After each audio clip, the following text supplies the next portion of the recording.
salarios. De acá en más, los sonidos de la realidad. Son los audios de la mañana. Bueno, el gobierno saca el artículo número 44, el tan polémico, tan controversial artículo 44 de la reforma laboral, que básicamente lo que trataba era la licencia por enfermedad y a partir de ello la reducción de los salarios.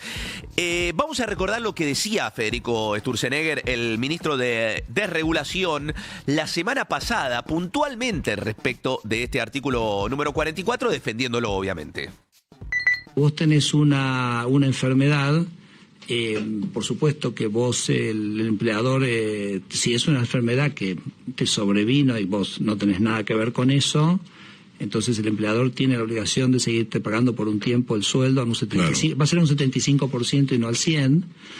Y ahora, si vos, por ejemplo, te lastimaste jugando al fútbol, o sea, en algo en lo cual vos tomaste una acción activa y el empleador, la verdad que no tiene nada que ver, o sea, que te discapacitaste para el trabajo por un tiempo, entonces ahí es el 50%, ¿no? Entonces, la idea es que también esto apunta a la reducción, digamos, de estas licencias, si se quiere, eternas que había.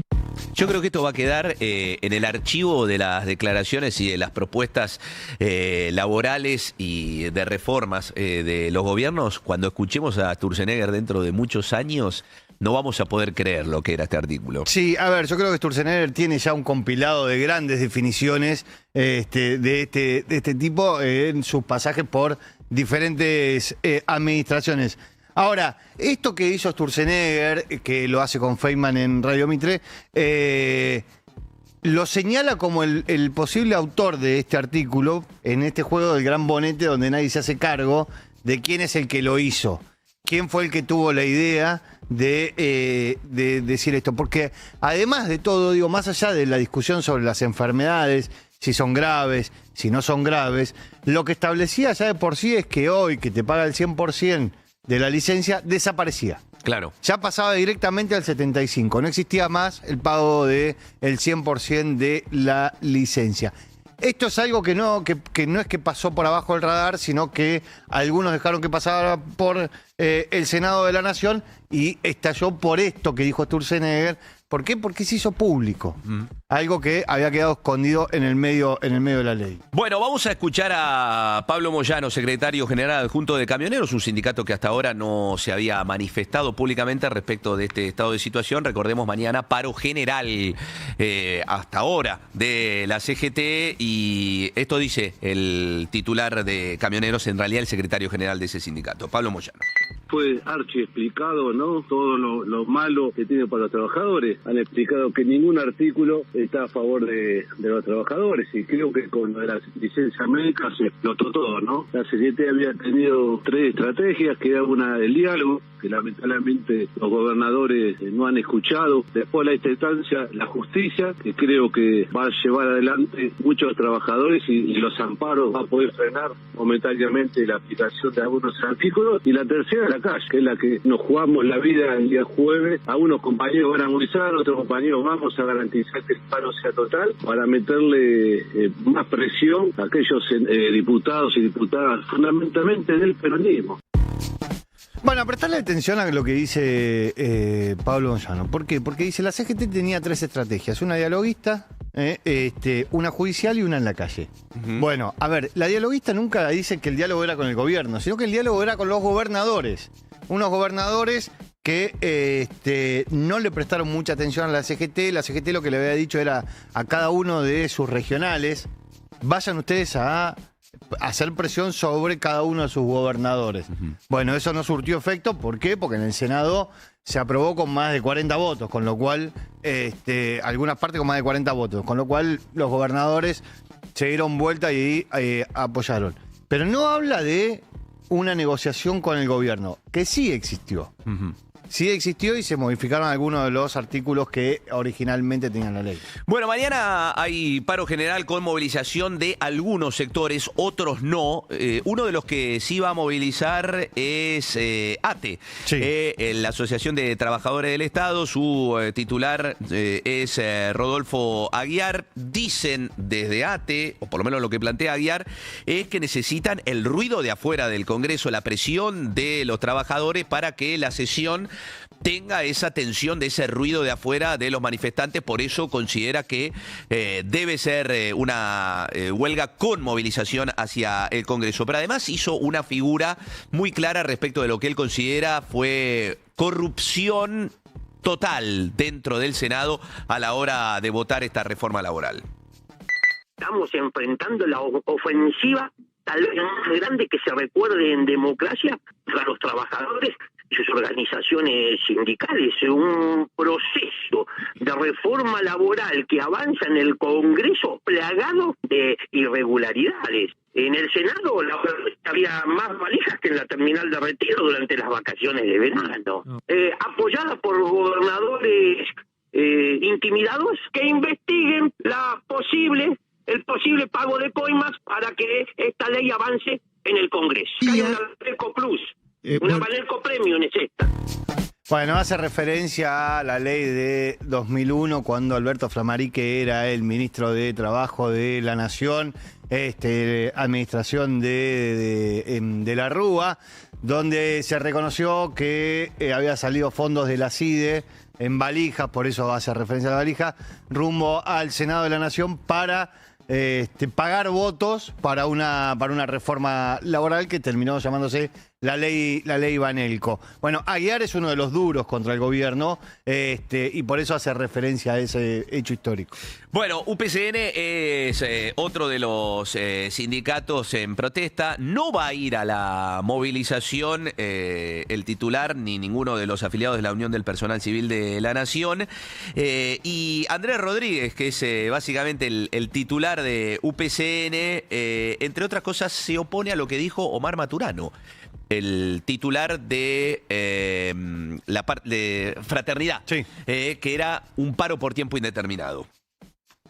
La CGT es una institución, tiene orgánica, tiene realmente un cuerpo, claro, que la representan. Por lo tanto, lo que decidimos fue a partir de la institucionalidad. Después, los que quieren cosas diferentes, es un problema de cada uno. Se puede plantear un paro por tiempo indeterminado, lógicamente, porque hay un desgaste en la sociedad, hay una situación económico-social muy difícil, hay un montón de factores que indican una lógica y un equilibrio dentro de lo que puede ser una acción gremial. De extremar una situación, claro, tanto en el tema de una acción gremial como en el tema de la violencia, son elementos altisonantes que son negativos, por supuesto. No es el espíritu del trabajador organizado. Bueno, a ver, ahí escuchábamos a Rodríguez. UPCN no es uno de los gremios más combativos, es uno de los gremios más institucionalizados dentro de la CGT y también en su relación con la Administración Pública Nacional. Lo que dice, pero igual, de todas formas, lo que dice es cierto. Digo, es muy difícil un paro por tiempo indeterminado en una circunstancia como esta.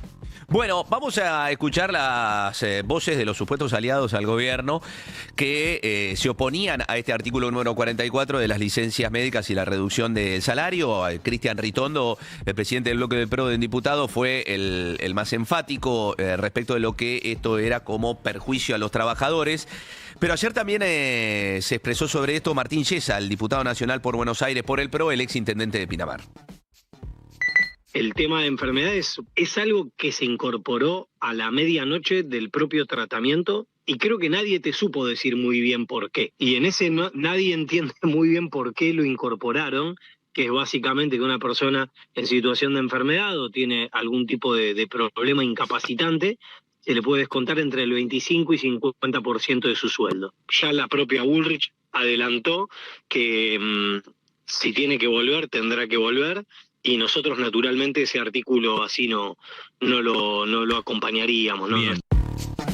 Bueno, lo escuchábamos al diputado de el PRO. No se conoció a la medianoche, lo venimos contando. Se conoció apenas iniciada la sesión. Más cerca del mediodía, de hecho. Sí, más cerca del mediodía, de la voz del senador Juan Cruz Godoy, del Chaco, de La Libertad Avanza. Pero de todas formas, ¿por qué digo esto? Porque los senadores del PRO votaron a favor de esto y ahora nadie se quiere hacer cargo de lo que sucedió. Pero bueno, lo cierto es que Ritondo, que es el jefe del bloque de los diputados, fue el primero que salió a decir, elimínenlo. No es que modifique, no es que las enfermedades, no, eliminen el artículo y avanzamos. Bueno, los que pretenden eliminar directamente toda la ley de reforma laboral son los legisladores de Unión por la Patria. Cecilia Moró, la diputada nacional por Buenos Aires, justamente de este partido.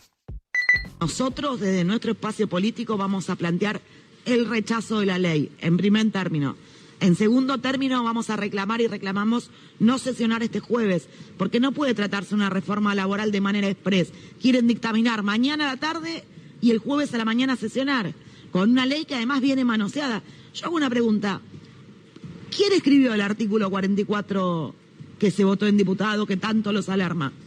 ¿No vamos a investigar dónde se escribió? ¿Un senador? Estoy seguro que no fue. Yo creo que acá hay un esquema muy parecido al de la ley Bases. Grupos económicos, estudios jurídicos. Bueno, ahí escuchábamos a Cecilia Moró del bloque de Unión por la Patria. Unión por la Patria va a llevar hoy a la comisión un proyecto propio en el que buscarán por lo menos un dictamen de minoría, en el que no solamente rechazan la ley laboral, que ya tiene media sanción, sino que proponen modificaciones a las leyes actuales. Alrededor de 11 puntos tiene el proyecto que van a presentar, pero el peronismo no solamente se centra en lo que tiene que ver con el artículo 44, sino que busca que la totalidad del proyecto caiga.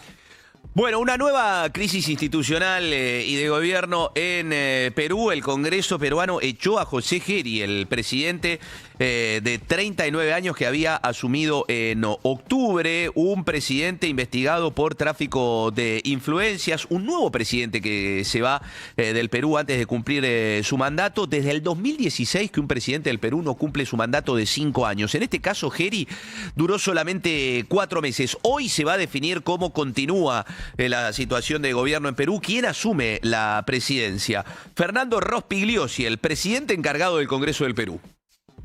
Al haberse aprobado las mociones de censura al presidente del Congreso de la República, encargado de la presidencia de la República, señor José Enrique Geri Oré, la mesa directiva declara la vacancia del cargo de presidente del Congreso de la República y, en consecuencia, se encuentra vacante el cargo de presidente de la República. En el marco de la presente convocatoria extraordinaria, se procederá de conformidad a lo establecido en el último párrafo del artículo 12 del reglamento del Congreso. Bueno, a ver, ahora tienen que elegir un nuevo presidente después de la salida de Geri, que llega esto después de varios escándalos. Hay uno que se llamó el Chifagate. Sí. El Chifagate, donde se investiga una serie de reuniones así semiclandestinas con empresarios chinos. Del presidente de Perú, el presidente saliente de Perú, con empresarios chinos. Hay imágenes de Geri entrando a un restaurante encapuchado. Sí. Encapuchado. Bueno. Pero bueno, a ver, el Congreso es quien tiene que definir ahora quién va a ocupar la presidencia de la Nación en Perú. Es un poco limitado los candidatos que pueden ocupar ese lugar. Quedan pocos. Quedan pocos, porque aparte la verdad es que la política se está fagocitando a la política. Entonces hay una situación bastante compleja en eso.